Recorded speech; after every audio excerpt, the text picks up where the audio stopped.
உரைகள் நேயர்களுக்கு, தினமலர் நேயர்களுக்கு எனது அன்பான வணக்கங்களோடு நம்ம இந்த உரையை தொடங்குவோம். காவல்துறையில வந்து இந்த செய்தி வந்து 250 காவலர் மற்றும் அதிகாரிகளுக்கு மெமோ வழங்கப்பட்டிருக்கிறது என்கின்ற செய்தி கேட்டபொழுது, அது வந்து எங்களை போன்ற நாணயமான, நேர்மையான அதிகாரிகளுக்கு ஒரு மிகப்பெரிய வருத்தத்தையும், ஆ ஒரு பெரிய மன வருத்தத்தையும், அதிர்ச்சியும் குடுத்திருக்குது. ஏனென்றால், காவல்துறையில நாங்கலாம் என்ன செஞ்சுட்டு இருந்தோம் அப்படின்னா, வீக்லி பெரேட் அப்படின்னு ஒண்ணு வைப்போம். வீக்லி பெரேட்ல வந்து லைன் ஹெட் ஆர்டர்லின்னு ஒருத்தர் இருப்பார். நாங்க வந்து பெரேடு முடிச்ச உடனே லைன் ஹெட் ஆர்டர்லி கூப்பிட்டு, நம்ம வீட்ல லைன் ஹெட் எல்லாம் வந்து கரெக்ட்டா இருக்குதா? அங்க அங்க வந்து சாக்கடை வசதிகள் இருக்குதா? குடிநீர் வசதி இருக்குதா? குடியிருப்பவர்கள் எல்லாருமே நம்ம ஆட்கள் தான் இருக்காங்களா? அவங்களுக்கு ஏதாவது குறை இருக்குதான்னு அந்த லைன் ஹெட் ஆர்டர்லிய வந்து வீக்லி பெரேட்ல கண்டிப்பா கூப்பிட்டு கேட்போம்.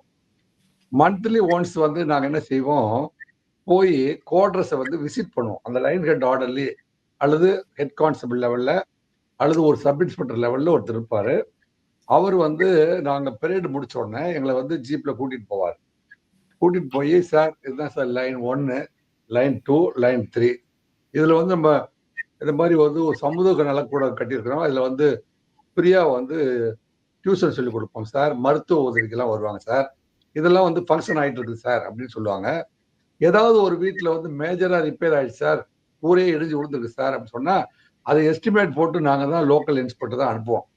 அனுப்புன உடனே பிடபிள்யூக்கு போவோம் அல்லது போலீஸ் ஹவுசிங் கார்ப்பரேஷனுக்கு நம்ம இன்டிமேட் பண்ணோம்னா, அத வந்து ரெக்டிஃபை பண்ணி குடுப்பாங்க. இது வந்து ரெகுலரா வந்து வீக்லி செக்கப், மந்த்லி செக்கப் அப்புறமே டெப்யூட்டி சூப்பரிண்டென்டென்ட் ஆஃப் போலீஸ் வந்து இன்ஸ்பெக்ஷன் வந்து மந்த்லி ஒன்ஸ் வந்து ஒரு ஸ்டேஷன் பண்ணுவாரு. பண்ணும் பொழுதெல்லாம் வந்து லைன் ஆர்டர்லயே வந்து கூப்பிட்டு, இந்த லைன் வீடெல்லாம் வந்து கரெக்ட்டா இருக்குதான்னு கேட்பாரு. அப்புறம் எஸ்பி விசிட்டுக்கு வரும்போதும் வந்து லைனா போய் பார்ப்பாரு. பார்த்து எல்லா வீடுகளுமே வந்து காவல்துறையை சார்ந்த நபர்களால் தான் வந்து வைத்திருக்கப்படுகிறது. அதுல வீடுகள்லாம் வந்து எல்லா வசதிகளோடு கூடிய வீடா தான் இருக்குது. அப்படின்னு செக் பண்றது வந்து போலீஸ்ல ஒரு மேண்டேட்டரி. அப்படி இருக்கிற பொழுது, இந்த இந்த செய்திகள்லாம் என்ன சொல்லுது அப்படின்னா, இதுல வந்து எங்ககிட்ட புதுசா கல்யாணம் பண்ணிட்டு வர்ற புதிய காவலர்கள் கேட்பாங்க. ஐயா மனைவிய கூட்டிட்டு வரணும்.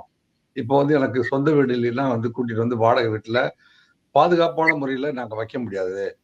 இந்த போலீஸ் குவார்டர்ஸ் அப்படிங்கிற கான்செப்டே வந்து நாங்க வந்து பெரிய பெரிய ரவுடிய கைது பண்றோம் அல்லது கடத்தல்காரர்கள கைது பண்றோம். போதைப் பொருள் விற்பனையாளர்கள்லாம் நாங்க கடத்தல் எல்லாம் பண்றோம். அவங்களெல்லாம் கைது பண்றோம். அப்படி கைது பண்ணுகிற பொழுது, நாங்க வந்து தெருவுல கண்ட லைன்ல வந்து குடியிருந்தோம்னா, "இதான்டா போலீஸ்காரங்க வீடு" அப்படின்னு சொல்லி அடையாளப்படுத்தி எங்கள வந்து எதிர் தாக்குதல் நடத்திறக்கூடாது அப்படிங்கிறதுக்காக தான், காவல்துறை தோற்றுவிக்கும் பொழுதிலிருந்தே வந்து ஆரம்ப காலத்துல வந்து காவல்துறைக்கான டென்ட் இருந்துச்சு. அதுக்கப்புறமே வந்து வீடுகளா மாறுச்சு. இப்போ வந்து அடுக்குமாடி குடியிருப்பா வந்துச்சு. அவங்க வந்து காவல்துறையை சேர்ந்த குடும்பத்தை சேர்ந்தவர்கள் வந்து இவங்க பல்வேறு வழக்குகளை டீல் பண்றதுனால எதிர் தாக்குதல் நடந்துடக்கூடாது நம்ம ஃபோர்ஸ் மேல. அவங்கள பாதுகாப்பான ஒரு இடத்துல வைக்கணும் அப்படிங்கிறதுக்கு தான் நம்ம வந்து லைன் ஹெட் அப்படிங்கிற ஒரு குடியிருப்புகளே உருவாச்சு. நீங்க வந்து இப்ப கீழ்ப்பாக்கத்துல போய் பாத்தீங்கன்னா, எஸ்பி, டிஐஜி, ஐஜி லெவல்ல இருக்கிறவங்க கூட வந்து அங்க இருப்பாங்க. அங்க வந்து கார்டு போட்டு பார்த்துட்டு இருப்பாங்க 24 ஹவர்ஸ். 24 ஹவர்ஸ் கார்டு போட்டு பார்க்குறோம். அவ்வளவு பாதுகாப்பான முறையில அந்த போலீஸ் ஃபேமிலிய வைக்கணும் அப்படிங்கிற ஒரு ஏற்பாடு தான் வந்து போலீஸ் லைன் ஹெட் அப்படிங்கிற ஒரு டாபிக். இதுல என்ன நடந்திருக்குதுன்னா, அந்த லோக்கல் இன்ஸ்பெக்டர் வந்து ரெக்கமெண்ட் பண்ணுவாரு.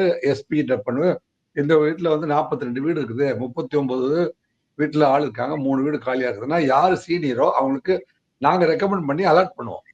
அந்த அலாட் பண்ற வீட்ல அவர் குடி போவார். அந்த அலாட் பண்ண வீட்ல அவர் இருக்காராங்கிறத நாங்க பீரியடா செக் பண்ணுவோம். அப்படி இருக்கும்போது, இப்போ என்ன அதிர்ச்சியான செய்தி நமக்கு வந்திருக்குது அப்படின்னு கேட்டா, இத ஆன்லைன்ல பதிவு பண்ணி வைக்கணும், அப்ளிகேஷன குடுத்து வைக்கணும்.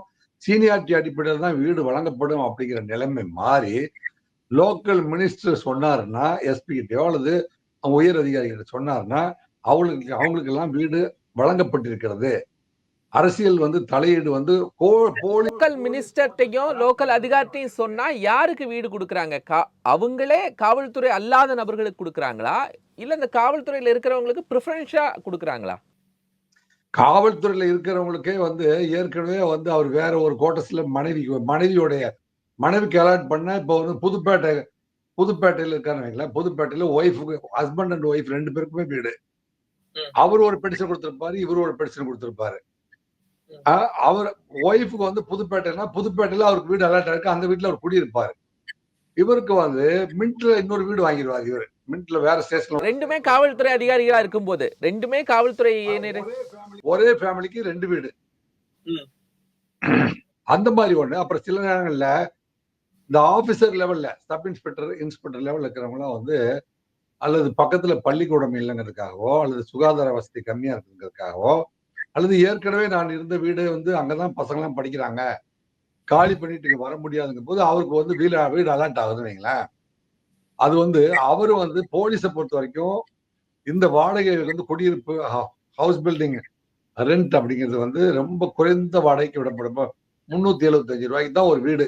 அது வந்து வெளியில வாடகைக்கு விட்டா 375 ரூபாய் வீட்டை வந்து 27,000 ரூபாய்க்கு வாடகைக்கு விட முடியும். சோ இந்த மாதிரி அதிகாரிகளுக்கு ஒதுக்கப்பட்ட வீடுகள் தான் வந்து அவங்க வந்து மேல் வாடகைக்கு வந்து விட்டிருக்கிறார்கள் அப்படிங்கிறது. ஆனா அரசு வெறும் 375 ரூபாய் தான் வாடகை நிர்ணயிக்கிறாங்க. ஆமா, ரொம்ப குறைந்த வாடகை. அவங்களுக்கு ஃப்ரீ ரேஷன், போலீஸ்க்குன்னு தனியா ரேஷன் இருக்குது. அந்த ரேஷன்ல வந்து 1% இன்ட்ரெஸ்ட்ல தான் வந்து நாங்க வந்து பொருட்களை வாங்கி போலீஸ் ஃபேமிலிக்கு சப்ளை பண்றோம். போலீஸ்க்குன்னு தனி ரேஷன் இருக்குது. அந்த ரேஷன் வண்டி வந்து அந்த கோட்டர்ஸ் தான் வரும். அங்க வந்துட்டு அந்த கோட்டர்ஸ் இருக்க அத்தனை பேருக்கும் சப்ளை பண்ணிட்டு போயிடும். ஸோ அந்த அவ்வளவு தூரம் வசதிகளை எல்லாம் வந்து இப்ப நவீன காலத்துல ஏற்பாடு பண்ணியிருக்கோம். அந்த ஏற்பாடு பண்ணின வசதிகளை வந்து அரசியல் தலையீடு காரணமாகவும் அல்லது சுயலாபத்துக்காகவும் 5 லட்ச ரூபாய் வரைக்கும் போக்கியத்துக்கு விட்டுருக்காங்க அப்படிங்கறதெல்லாம் வந்து மிகப்பெரிய அதிர்ச்சியான செய்தியா இருக்கு. லீஸுக்கு விட்டுருக்காங்க அப்படிங்கிறது. அதான் போக்கியம்னா லீஸ். இங்கிலீஷ்ல சொன்னா அதுக்கு லீஸ்னு பேரு. தமிழ்ல சொன்னா அதுக்கு பேர் போக்கியத்துக்கு. 5 லட்ச ரூபாய் வாங்கிட்டு நான் பணத்தை திருப்பி கொடுக்கும் போது நீங்க வந்து வீட்டை காலி பண்ணிருங்க. எனக்கு நான் சிட்டியில இல்ல வீட்டை காலி பண்ணிருங்க அப்படின்னு காவல்துறையினருக்கு லீஸ் கொடுக்கறாங்களா, இல்ல காவல்துறை சம்பந்தப்படாத நபர்களுக்கு அந்த வீடுகளை கொடுக்கறாங்களா? அதாவது காவல்துறை சேர்ந்தவங்க, காவல்துறை வீடு எனக்கு ஒதுக்கீடு எனக்கு கிடைக்கல, எனக்கு இன்னும் சீரியாரிட்டி வரல அப்படின்னா மேல் வாடகை வச்சு அவங்களுக்கு வாடகை விட்டுறது. அதே சமயத்துல சில அரசியல் புள்ளிகளும் சில பிரைவேட்டா வேலை செய்யற ஆட்களும் வந்து போலீஸ் பேர்ல வந்து அவங்களும் வந்து குடியிருந்திருக்கிறது. தனியார் கம்பெனியில வேலை பார்க்கிற ஆட்களும் குடியிருக்கிறார்கள் அப்படிங்கறத இப்ப தகவல். Okay okay. ஏன் சார் நீங்க சொன்னீங்க லைன் ஆர்டர்லாம் இருப்பாங்க அப்படின்னு சொன்னீங்க. இந்த லைன் ஆர்டர்லாம் இது வரைக்கும் அவங்களை ஐடென்டிஃபை பண்ணலையே, இப்ப திடீர்னு தான் இதெல்லாம் பண்றாங்களா? அப்ப அந்த சிஸ்டம் ப்ராப்பரா இல்லையா? கடந்த ஓரிரு ஆண்டுகளா அல்லது 3 ஆண்டுகளா தொடர்ந்து இந்த மாதிரி செக்அப் எல்லாம் வந்து யாருமே பண்ணாம விட்டுருக்காங்க. அட்மினிஸ்ட்ரேஷன்ல வந்து மிகப்பெரிய மெத்தன போக்கு இருந்திருக்குது. பீரியாடிக்கல் செக்கிங் நடைபெறல அப்படிங்கிறது தான் இப்ப இதே விஷயத்துல வந்து நீங்க மும்பை குண்டுவெடிப்பு அல்லது டெல்லி குண்டுவெடிப்பு மாதிரி ஒரு தீவிரவாதி வந்து தங்கி ஒரு 25 கிலோ கொண்டு வந்து வெடிச்சிட்டான்னு வைங்களேன், அது எவ்வளவு பெரிய விபரீதத்தை, ஒரு காவல்துறைக்கு களங்கத்தை உருவாக்கும் அப்படிங்கிறத இப்ப நம்ம பதிவு செய்ய வேண்டியிருக்கு.